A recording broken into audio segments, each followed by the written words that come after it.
Hey, Peter. Hey. You ready to make some hard choices today? Yes. Choice number one, difficult choice, hard choice. Can we do an interesting and edifying and perhaps even humorous introduction? Let's make a choice right now. Well, it's an easy answer. What is it? It's easy. It's just...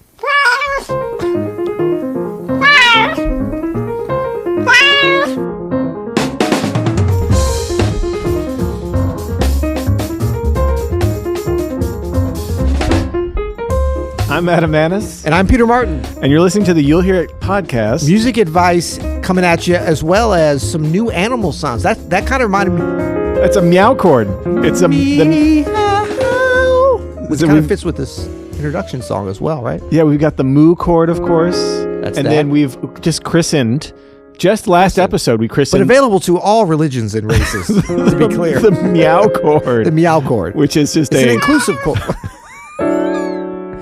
Oh, man. It's... Okay, we're going to paint a picture for you here. We've already done this, but let's paint another picture. We've recorded 17 episodes so far today, so we're falling off the rails a little bit, to be honest. Right. But that's the meow chord. It's gaining steam. Why is that funny? Why are you laughing? I think it's such a funny title. How is it spelled, the meow chord, Peter? How do you spell that? Meow. Spell it so in it's really typified English. by this major seventh. I'm doing it in the key of D flat because I'm a fancy pants. I'm a fancy cat. Because I like to eat fancy feast. Right? Yeah. So this is what we call a traditional drop 3 chord. Nope. No, it actually is. Oh, wait. No. Yes! You got me. Oh, my God. So I just got hip to this. So you were going to say drop 2 because for the moo chord, we would just take 1, 2, 3, 5, and then drop the third, making it a drop 2 down at the bottom. But, so we got 1, 2, 3, major 5th, major 7th, and we're taking the third and dropping that down. Yeah, that's correct. You got it. Ooh, it's beautiful. Oh, man. There's nothing like a good meow chord. Ooh, a meow chord. Again, the meow chord. So, just so people don't, one more time. Yeah. So the typical D flat major moo would be F, D flat, E flat, A. Yeah. The meow. I love meow. You can't say it with a straight face. Meow. We add that major 7 on top. C. Which is the meow. Fancy It's gorgeous, feast. man. Fancy feast. Because you know why you got this, and then you got that on the bottom. Yeah, that's great. Ooh, it's beautiful. And this is actually the opposite. It's just gorgeous. This is an antidote to what we're actually talking about today. Did you realize that? What are we talking about today? Making hard choices. This is an easy choice. That's Once you easy. learn this, it sounds so good it's easy. That's an But easy we're talking about making hard choices. We are talking about making hard choices. We're talking about, we got Poodles is back in the house. Poodles are one of the most popular and beloved dog breeds in the world. For good reason, because Yes. they provide these beautiful Peter Martin noodles. Peter Martin noodles, which became Behind poodles. Inside Poodles. joke. Anyway. Yes, so we're talking about making hard choices because we're talking about, and we get asked this a lot, really it's about time management, energy management, and focus, right? So this could be put in the form of like, what should I be practicing? Sort of an efficiency question, which I'm not really keen on, but there are times where there's so much to do that you really have to start paring things down. You have to start cutting things, even things that are important to you or that you like. So, right now I'm in the middle of putting together a concert with my new string orchestra here. Pop, pop, pop. Very topical with that sweatshirt. Very if you're on the topical with the YouTubes, hoodie. you will see that. Pop, pop, pop hoodie. And so we're doing, this big show, all music of Jerome Kern. I'm super stoked about it. It's, the kind of musical project I want to be doing for sure. But it's a lot of work, and I'm already fairly busy. It's called doing the good work. It's doing the good work. But there's a limited time of that I have every day. I've got a open studio going on. I think I have kids. They're somewhere around, but I do want to see them occasionally. And so for me, I just wanted to talk about sort of the process of when you take on a new project, whether that's writing string arrangements or just learning the piano. Maybe you're new to jazz piano, and this is a project that you're adding to your already busy life. There's a tendency to be like, okay, I can fit this in 1 hour a day here. Yeah. But I think which we have the hours for, but something that doesn't often get talked about is how many hours a day can we actually focus with our energy very clearly in a productive way? 24. No, it's not. Okay. No. I was just guessing. I'm just freeballing here. It's not true. There's only so many hours in a day that you can that you can focus to the extent where you're getting something back from it. So Yeah. if you're learning a new instrument, or even if you're learning a new concept, some choices, some difficult choices might have to happen where you have to take things out of your life that are not that are just like pulling energy away from that project. Not even Food, sleep, time. relationships, parenthood. These are things you can take away, right? No, definitely. Okay. You shouldn't take away all that stuff. So I'll just give you, for me, I've been really into like yoga for the last 2 years, right? And since starting these string arrangements, I've kind of put it on the back burner. Like I was doing it daily. And I've kind of put it on the back burner in favor of going for a walk outside so I can get out of my writing cave and go outside. That's a tough choice because I love doing yoga every day. Like it feels amazing, but putting that on the back burner, saving that energy for this writing project. And this writing project has a deadline, so it'll be over in a couple weeks and I'll be able to go back to a somewhat normal schedule. But that's something that I think 5 years ago wasn't as good of doing. I would have been trying to really put in everything that I want to do. Okay, I got to get, the yoga session in. I got to do a meditation. I got to go for a walk. I got to hang with the kids. I got to do my open studio classes. I got to make a YouTube video. I got to, call Peter on the phone and be like, "Oh, what's up, Peter? We're doing the podcast," and then I have to also write, as opposed to making some hard decisions where it's like, I technically have enough hours in the day to do everything, but is that good for my long-term mental health? Because my goal for, this string writing is I want to add this to my day in a way that doesn't take away from the energy for other things and is enjoyable to me, that it doesn't feel like I'm really pushing. You know what I mean? And this can be for anything, whether that's, learning stride piano or learning how to play the guitar. Like you want to, for me, the dream is to add it to my daily routine in a way that doesn't add more stress or, an extra layer of things I have to do, but rather really enriches how I want to be spending my day. Yeah. So I made a couple notes on what you were saying, and let me know if this kind of reflects back a little bit. First of all, you're playing the long game in that you're trying to set yourself up. It's not actually just about what you can or need to get done today. Yep. It's about having a flow where you can get the things on a little bit of a bigger level done in a way that's mindful of things like, okay, not only do we not have 24 hours a day in order to do creative work, that might be 4 hours. It might be 2 hours some days. It might be 8 or 9 if you're lucky, just in terms of like attention and energy and intentionality and all these things. But, it's about identifying when those times are. But in terms of like getting into a flow with that, you're talking about saying no to some things, which is easy to do when it's stuff that you don't want to do. Totally. So you talk about yoga, you actually want to do that. Like, what can you say no so that you're saying yes to something else that's a good thing? And I think that's where people fall down because it's very easy to organize your life around things that you want to do and to say yes to things you want to do and say no to things that you don't want to do. And sometimes the situation, like some people have a hard time with that. Some people have a hard time with that, but even if you get to that level of organization, that's kind of playing the shorter game in terms of just today. Like if you look at your practice routine, it's like, what are the things that I want to practice? Oh, that happens to line up with stuff that I need to practice anyway. I know it's good to practice scales, and I actually want to practice scales. Yeah. But like when you have to say no to things because you want to operate at a higher level on certain things like writing or creating or like really intense kind of practice. So what are the good things? What are the great things that you're going to say no to?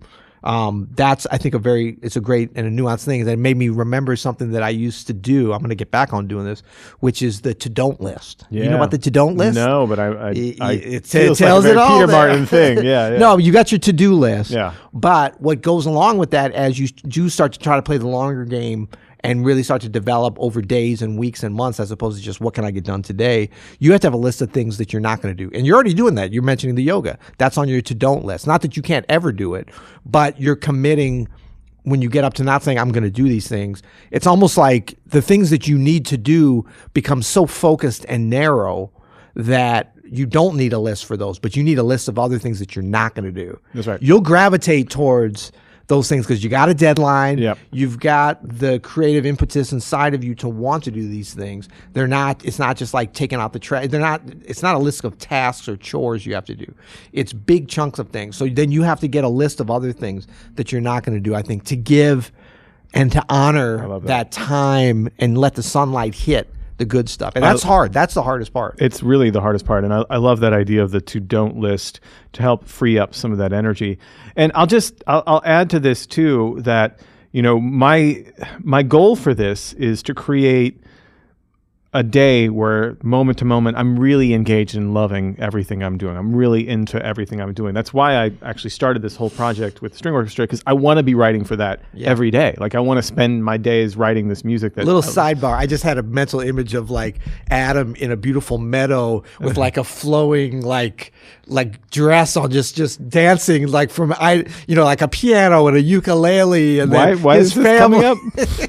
Well, no, you're so happy. You're dancing around from thing to thing. That would be the goal. That's the dream, baby. That's the dream. No, but I just want to say too, like, so I'm also treating this and this time, like, I also, I want to be able to spend my days doing the things I want to do. It includes the yoga. So I am not quite here yet with this, right? If I'm not able to find a way to do these things that I love on a regular basis, I'm still figuring it out. And I want to kind of make that point that, and this includes things like practice routines. There doesn't have to be a finish line of like, here we are. You can use your experience of like cutting things out and adding things as like a way to say like, okay, I'm going to try this and see how this works for me. And I'm going to change this if this is not working, because that's the only way to just say like, okay, this is what I do now. No. This is all I do. It's got to be flexible. It's got to be flexible, and you have to pay attention. That's why I use this, man, the Bujo, right? The bullet journal, of a way to be like, how am I feeling this week with what I'm doing? Am I spending my days doing mostly things that fulfill me and keep me engaged? Am I doing too much of things that are not? What did I have to cut out? Why did I have to cut that out? Is because I didn't spend enough time prepping this or whatever it is. But like really being flexible and letting it organically evolve by following your heart, by following what it is that you're actually passionate about, that you actually want to spend your time doing, as opposed to things that you got to get done or things you got to keep cutting out. Trying to find that balance is what this is all about. There's no like, and I've got the perfect flow, right? It's like actually, as you would when you're practicing, like improvising over a tune, it's not like you practice it once and you're like, oh, that's the perfect solo. Right. I got it, right? It's the same thing here. It's like what's the perfect solo for this situation at this club with these musicians and this audience at this time of year? Exactly. And that's going to just change naturally, right? And it should. That's when it's good. That's when you're really engaged. So it's like this with this project, and got me thinking of just learning a new skill in general, or adding a new task to your weekly routine in general. Being flexible and just being open to like the call of really your spirit is a corny way to say it, but it's true, of like whatever's drawing you.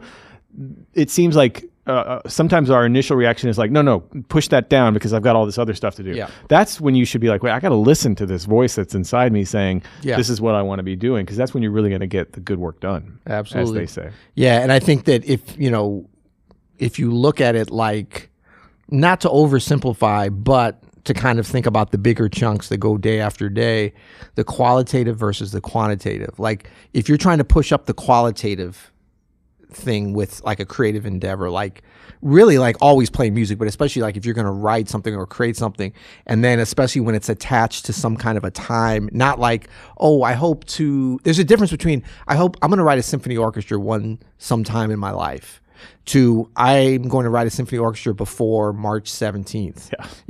Like where you make that decision, and it looks as God willing, we can do anything. But once you make a decision, that's a big difference. So once you commit to something that's going to require, or that your spirit tells you like, I want this to really be great. I want this to be my story put into this, and I want to give this to the world. If that's 3 people, if that's 3 million, whatever. But I mean, like the generous act of giving something creative, which is what we're here, I believe, on this earth as artists to do. Once you commit to that, and the quality being high, by necessity, you have to find quantities of things that to don't list, those other things that you're not going to do, at least for that period. Because if you don't, there's really no way, I think, to keep quality and quantity both pushing at the same speed, not in the creative process, It's just because the way the inspiration comes and goes. I mean, you could spend 4 hours working on writing and like there's 12 minutes of that's that bolt of like, this is it. Yeah. And if you're just looking at it from a time standpoint, it's like, oh, the rest of the time was wasted. Just get right to that 12 minutes. Well, you might not be able to get to that. You know, like you got to fall down that hill, that creative hill 45 times, and then you get up at one time. But if you don't have that space, you know, if you haven't pruned out all the crap, the to-don't list is all those weeds and stuff in the garden. Get rid of all that stuff so whatever little flower can at least have a chance to flower, you know. Yeah, totally agree. It's great stuff. And just keep it loose. Keep listening to the voice inside of you as you're going. That's right. Hey, Peter, let me ask you a question. Yes. You know about the gentleman's agreement? No, never heard of it. Gentleman's agreement is something we've got going on here at the You'll Hear It podcast. We make this podcast for. I've never done this, by the way. I like you taking the lead on it. Listen, now. I like this. We make this podcast. It's a free podcast. You don't have to pay anything for it. No, they actually do have to pay. Let me put my spin on it. Okay, sorry. Am I intruding? You don't have to pay any money for it. There you go. We put it up on YouTube. We put it up on all the podcast platforms. It's free of charge of money. We actually just put it on one, and then it goes to all the others. But anyway, I digress. Boy, wow. Okay. He's not even letting me have my moment. He's not even poodling either. But thank you. So we put it out there on all the platforms. No charge of money. But we do ask that you return the favor by leaving a rating and review on the podcast platforms. That's the agreement. That's the agreement. It's a gentleman's agreement. And a like and subscribe here on the YouTube. What if they're not on YouTube? If you're not on YouTube, well, the podcast platforms will do. But if you're not on YouTube, go to YouTube and hit the like and subscribe and give us a comment. We love a comment on YouTube as well. Yep. That's the gentleman. That's the gentleman's agreement, folks. And until next time. You'll hear it. Oh, he set it up.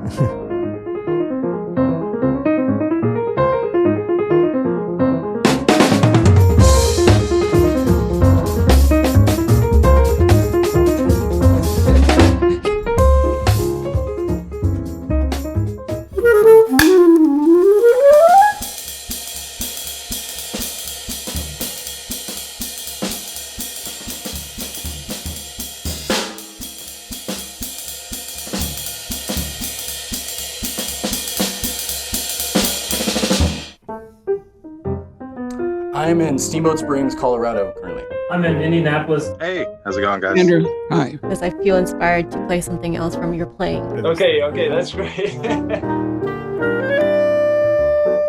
I think using the metronome is a great tool, but it's not the only tool. All of the answers are really in the music. What does it mean to live in a groove, be in a groove?